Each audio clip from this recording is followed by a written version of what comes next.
मेरे साथ बोलिए, भारत माता की। क्यों भाई, बोडोलैंड वालों की आवाज को क्या हो गया है?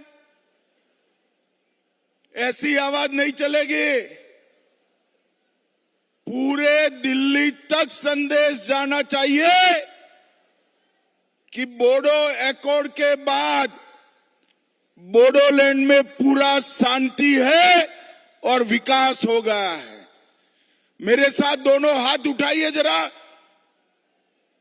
दाएं बाएं सभी लोग हाथ उठाए, मुट्ठी पीछे और प्रचंड आवाज से बोलिए, भारत माता की।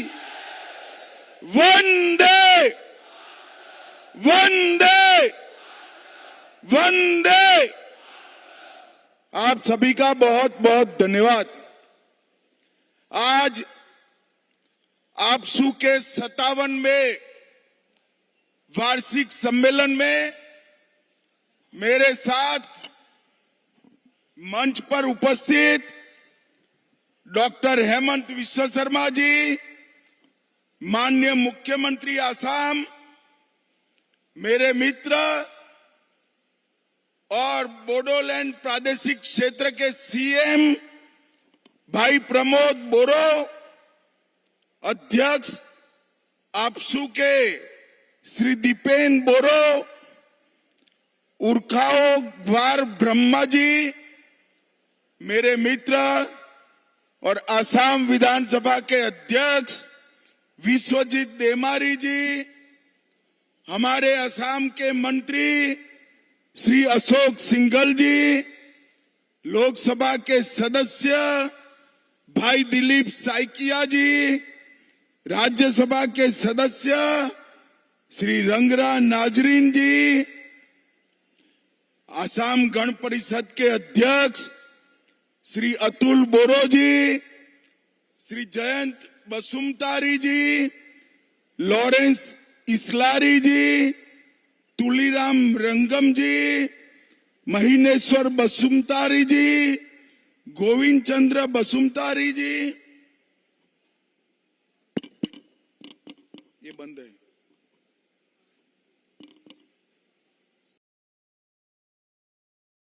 चलो चलेगा। श्री कुसुम स्वर्गीय जी, मेरे साथ गृह विभाग के भारत सरकार के सचिव श्रीमान गोविंद मोहन जी भी आए हैं और डायरेक्टर आईबी श्री तपन डेका जी भी आए हैं। आज पूरे मंच की ओर से यहां आए हुए, लाखों की संख्या में आए हुए सभी बोडो भाइयों बहनों को मैं प्रणाम करता हूं। सबसे पहले मैं बोडोफा उपेंद्रनाथ ब्रह्मा की जन्मभूमि डोटोमा को आज पहली बार आया हूं। दो हाथ जोड़कर प्रणाम कर कर मेरी बात की शुरुआत करता हूं। बोडो समुदाय के कुल देवता, ब्रह्मांड रक्षक बाथो बोराई जी को भी श्रद्धा पूर्वक शीश झुकाता हूं। मैं मां कामाख्या और मां महामाया दोनों को आज प्रणाम कर कर मेरी बात की शुरुआत करना चाहता हूं। भाइयों बहनों, सबसे पहले आपसू के सभी कार्यकर्ताओं का मैं धन्यवाद करना चाहता हूं कि आपके 57वें कन्वेंशन में मुझे शामिल होने का आपने मौका दिया।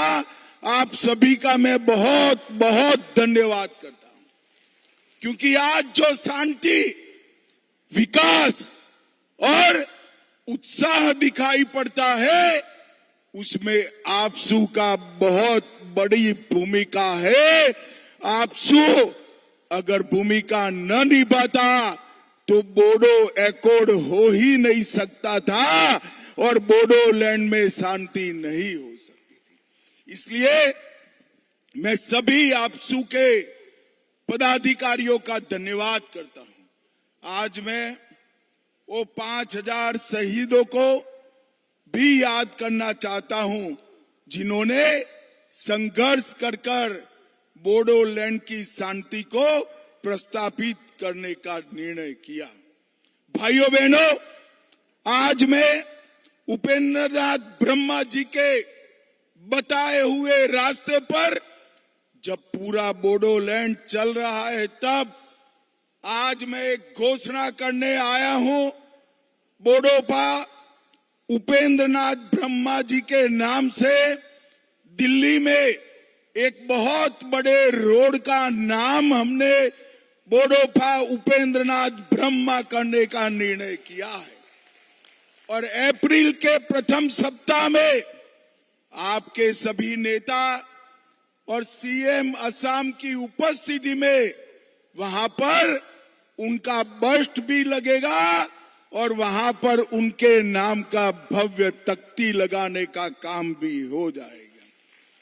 भाइयों बहनों, ऑल बोडो स्टूडेंट यूनियन शिक्षा, सशक्तिकरण और विकास को आगे ले जा रहा है और मुझे कहने में बड़ा आनंद होता है कि आपसू से प्रयास से ही आज बोडो भाषा के माध्यम में 12वीं तक परीक्षा चल रही है और इसके कारण हमारी बोडो भाषा शेड्यूल में तो आ गई पर कई सालों तक जीवित रहेगी। ये महत्वपूर्ण आयोजन बोडोलैंड के अंदर स्थापित शांति का एक बहुत बड़ा संदेश। मुझे याद है 27 जनवरी 2020 को जब बीटीआर शांति समझौते पर हस्ताक्षर हुए, एक कांग्रेस पार्टी मेरा मजाक उड़ाती थी कि सब लोग रुक गए, ये बोडोलैंड में शांति नहीं होगी और ये समझौता मजाक हो जाएगा। भाइयों बहनों, आज समझौते की 82%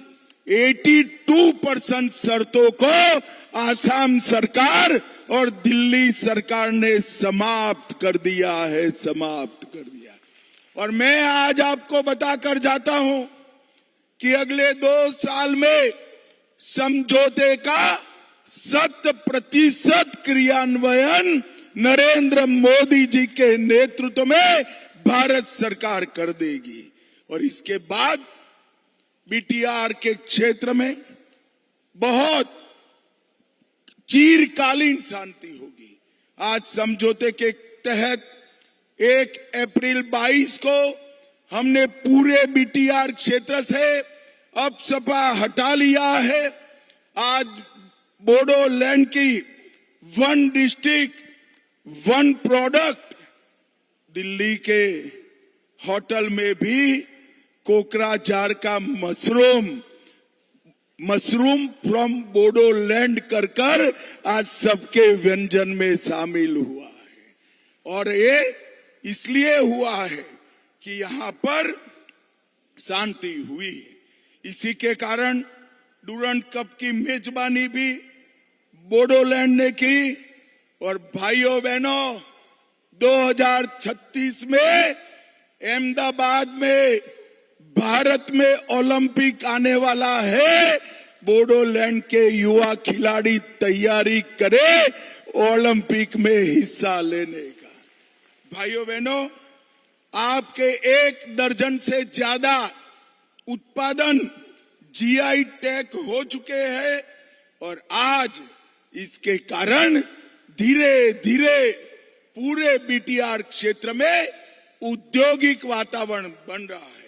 एक जमाना था उन्माद, उत्पात और अलगाववाद की बात होती थी। आज शिक्षा, विकास और इंडस्ट्री की बात होती है। भाइयों बहनों, आज मैं यहां आया हूं तब ये बताने आया हूं कि बोडोलैंड के विकास के लिए भारत सरकार और असम सरकार ने 1500 करोड़ रुपया केवल 35 लाख लोगों की आबादी में 1500 करोड़ रुपया आवंटित करने का काम हमारे नेता नरेंद्र मोदी जी ने किया है। अटल जी के समय में बोडो भाषा को संविधान की 8वीं सूची में समाया गया। सोनीतपुर और विश्वनाथ जिले के 60 गांवों को बीटीआर क्षेत्र में समाहित कर उसको आगे बढ़ाने का काम भी किया है। भाइयों बहनों, आज यहां पर मैं आया हूं तब ये भी बताना चाहता हूं कि सैकड़ों युवाओं को आज मेन स्ट्रीम में लाने का काम हमने किया है। कई सारे हथियार सरेंडर हुए हैं और असम के अंदर पिछले 3 साल में 4,881 एनडीएफबी के कैडर के पुनर्वसन पर 287 करोड़ रुपया खर्च हुआ है, जिसका 90% हिस्सा नरेंद्र मोदी सरकार ने दिया है। भाइयों बहनों, रोजगार और कौशल विकास के लिए भी ढेर सारे काम किए गए हैं। SIP&RD, KVK, KVIC, पशुपालन, मत्स्य पालन, बागवानी, ये सब ने कई एनजीओ को साथ में रखकर यहाँ पर आगे बढ़ने का काम किया है। और मैं हेमंत जी को भी बधाई देना चाहता हूं। 400 बोडो युवाओं को असम कमांडो बटालियन में भर्ती कर एक नई शुरुआत हेमंत विश्व शर्मा ने की है। और यहाँ पर कई सारे राष्ट्रीय पर्यावरण की दृष्टि से और वन्य जीवन की दृष्टि से अभ्यारण्य भी बनाए गए हैं।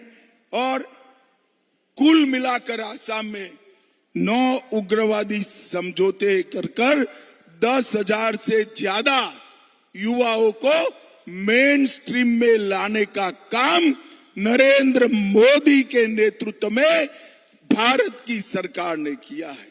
मित्रों, आज मैं आप सभी को एक बात कहकर जाता हूं।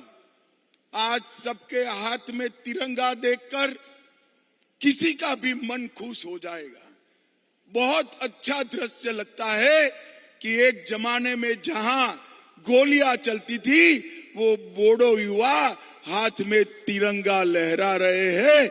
ये दृश्य पूरे देश के लिए एक संदेश है। मगर मैं ये भी कहना चाहता हूं, मैं गुजरात से आता हूं, पूरे देश में घूमता हूं। जब बोडो समझौता हुआ तब न केवल बोडोलैंड, न केवल आसाम, पूरे देश के अंदर ही इतनी खुशी थी जितनी बोडोलैंड के अंदर थी, इतनी खुशी पूरे देश भर के अंदर थी। जिस तरह से आप लोग देश को प्यार करते हैं, पूरा देश हमारे बोडोलैंड को प्यार करता है और हमारे युवाओं के विकास के लिए कटिबद्ध है। भाइयों बहनों, मैं आज यहां आया हूं तब एक प्रसंग भूल नहीं सकता। आपने मुझे बहुत समय पहले बाथो बोराई की पूजा करने के लिए बुलाया था, आपके पवित्र वृक्ष की पूजा करने के लिए बुलाया था। यहां से जाते वक्त मैंने कहा कि भाई मुझे कुछ साहित्य दीजिए बाथो धर्म का। और जब मैंने पढ़ा तब मुझे मालूम पड़ा कि बाथो धर्म में कितनी ऊंचाई है। बाथो शब्द में बा और थो 2 धातु है और इसका मतलब है पंच तत्वों के निर्माता का गहरा रहस्य। बा का मतलब होता है 5 और थो का होता है गहरा। अब ये पंच तत्व अग्नि, आकाश, वायु, पृथ्वी और जल है। और यही पंच तत्व आज आपका महान धर्म की मूल नींव है। सीजो पौधे के 5 पर्ण, इसकी 5 शाखाएं, यही पंच तत्व का प्रतीक है। संगारासी, मेहता हाजी और बारिंग थाम, ये तीनों देवताओं का भी जब मैंने वर्णन पढ़ा तब ब्रह्मा, विष्णु और महेश के वर्णन से हूबहू मिलता हुआ वर्णन मुझे मिला। और मैं इसके बाद कई सारे स्टडी करने वाले विद्यार्थियों को आपके द्वारा दी गई पुस्तकों को पहुंचाकर बाथो धर्म को हमारे पूरे देश के अंदर एक संदेश के रूप में पहुंचाने का मैं प्रयास करता हूं। भाइयों बहनों, जब आपकी भाषा, हमारी भाषा, बोडो भाषा 8वीं अनुसूची में शामिल है, तब यहां से विश्वजीत देमारी राज्यसभा में थे स्पीकर बनने से पहले। जब राज्यसभा में उन्होंने बोडो में भाषण किया तो पूरा देश आश्चर्यचकित हो गया कि देश की संसद में बोडो भाषा में कोई भाषण करता है। और इसके अनुवाद की व्यवस्था भी भारत सरकार ने की है। मित्रों, नरेंद्र मोदी जी ने पूरे उत्तर पूर्व को, पूरे नॉर्थ ईस्ट, आतंकवाद, आंदोलन, ब्लॉकेड, बंद, हिंसा, इससे मुक्त कराकर विकास के रास्ते पर आगे बढ़ाने का काम किया है। अभी अभी मोदी जी की अगुवाई में, हेमंत विश्व शर्मा की अगुवाई में आसाम में इन्वेस्टमेंट समिट हुई और 5 लाख करोड़ रुपए का इन्वेस्टमेंट हमारे आसाम में आ रहा है। आज आपसू के इस खुले सम्मेलन में मैं बोडो युवाओं को कहने आया हूं कि आप पढ़ाई लिखाई को आगे बढ़ाइए, विद्या अभ्यास को आगे बढ़ाइए, शांति की प्रक्रिया को स्थापित करिए। भविष्य आपके लिए तैयार है। हमारे बोडो युवा भी विश्व भर के युवाओं से 2-2 हाथ करने के लिए तैयार हो, ऐसा इंफ्रास्ट्रक्चर बोडोलैंड में बनाना है। और ये प्रमोद जी है, थकते ही नहीं है। अभी मंच पर मेरे कान में कहते हैं कि बड़े एजुकेशनल इंस्टीट्यूशन हमारे यहाँ लाइए। प्रमोद बाबू, चिंता मत करो, आपकी मांग करने की जरूरत नहीं है। भारत सरकार अपना हर वादा पूरा करेगी, इसमें कोई शंका रखने की जरूरत नहीं है। भाइयों बहनों, आज मैं मन से एक बात कहना चाहता हूं। हेलीकॉप्टर से जब हम उतरे, दूर दूर तक इतने विशाल मंडप के बाहर भी हजारों लोग खड़े हुए दिखाई पड़े। इतनी कड़ी धूप में आपसू के इस सम्मेलन में आप इतनी बड़ी संख्या में आए हैं, यही बताता है कि आपका कमिटमेंट बोडो क्षेत्र के विकास के लिए अद्भुत है, आसाम और भारत के विकास के लिए अद्भुत है। मैं आज आपको विश्वास दिलाकर चाहता हूं कि आसाम सरकार और भारत सरकार ये बीटीआर क्षेत्र के विकास के लिए कोई कमी नहीं छोड़ेगी। और बोडोफा उपेंद्रनाथ ब्रह्मा का हर स्वप्न हम सच साबित करेंगे, उसको जमीन पर उतारने का काम करेंगे। आप सभी को अनंत अनंत शुभकामनाएं। धन्यवाद। भारत माता की जय।